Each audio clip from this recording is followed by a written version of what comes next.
ভারত সরাসরি না পারলেও কৌশলে পাকিস্তানকে কিন্তু খাবে। এটা পাকিস্তান কি বোঝে না? অবশ্যই বোঝে।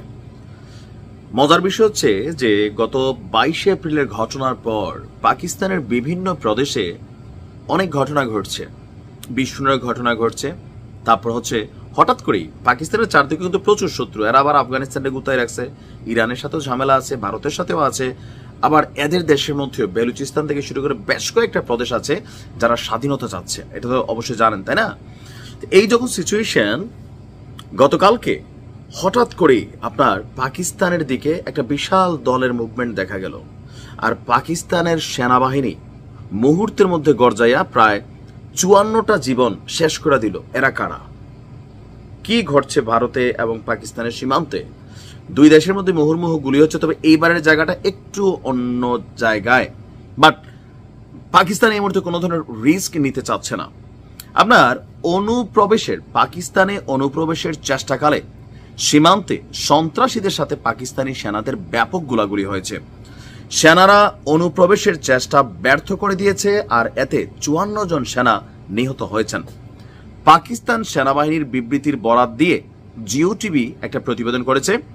বলা হয়েছে যে 25, 26 এবং 27 এপ্রিল রাতে উত্তর ওয়াজিরিস্তান জেলার হাসান খেল এলাকায় পাকিস্তান আফগানিস্তান সীমান্ত দিয়ে একদল সন্ত্রাসী পাকিস্তানের মধ্যে অনুপ্রবেশের চেষ্টা করে। এক পর্যায়ে সেনারা গুলি করে, যারা অনুপ্রবেশের চেষ্টা করেছিল তাদেরকে ব্যর্থ করার চেষ্টা করে। তো ওইখান থেকে পাল্টা গুলি চলে। এরপরে পাকিস্তান সেনাবাহিনী আবারও গুলি চালায়, আর এতে টোটাল 54 জন সন্ত্রাসী নিহত হয়েছে। ইভেন যারা মারা গেছে তাদের কাছ থেকে বিপুল পরিমাণ অস্ত্র, গোলাবারুদ, বিস্ফোরক দ্রব্য উদ্ধার করা হয়েছে। তো এরা কারা? এরা কি ভারতের কোনো চর এজেন্ট বা সামহাও কোনো ভাড়াটে যোদ্ধা? পাকিস্তান সেনাবাহিনী বলছে নিহতরা সবাই খাওয়ারিজ সদস্য। খাওয়ারিজ হচ্ছে বিদ্রোহী। তারা তাদের বিদেশি প্রভুদের নির্দেশে, এখন এই বিদেশি প্রভু কারা? হতে পারে সেটা ভারত, হতে পারে আমেরিকা, হতে পারে আফগানিস্তান, সামহাও পাকিস্তান বলছে তারা তাদের বিদেশি প্রভুদের নির্দেশে পাকিস্তানের অভ্যন্তরে সন্ত্রাসী কর্মকাণ্ড পরিচালনার জন্যই অনুপ্রবেশের চেষ্টা করছিল।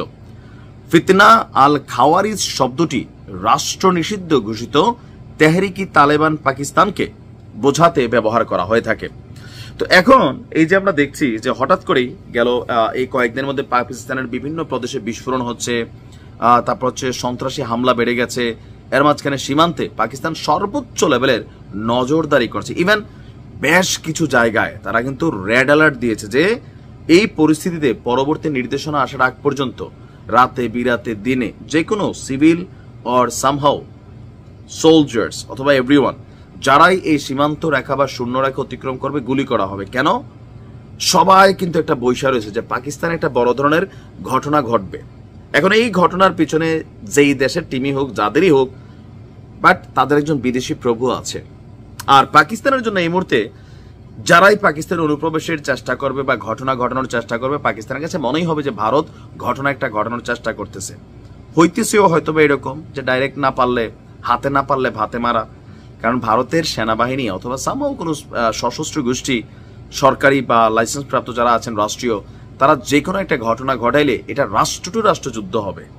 কিন্তু যদি কোনো সিস্টেমে পাকিস্তানে ঢুইকা কোনো ঘটনা ঘটাই দেওয়া যায়, তখন এটা কিন্তু যে দায়ভার কেউ স্বীকার করবে না, তদন্ত হবে। আর এটা নিয়ে পাকিস্তান ভারতে অভিযান চালানোর সুযোগ নেই। কারণ ভারতে যে এই ঘটনা ঘটেছে সত্যি সত্যি পাকিস্তানও তো গড়াইতে পারে, তাই না? এরা অতীতে গড়াইছে, আবার ভারতে কোনো চাল দিতে পারে। কে সঠিক কে ভুল এটা তো ভাই আপনি হুট করে বুঝতে পারবেন না। তো যাই হোক, পাকিস্তানের কনসার্ন থাকা উচিত। ভালো থাকুন।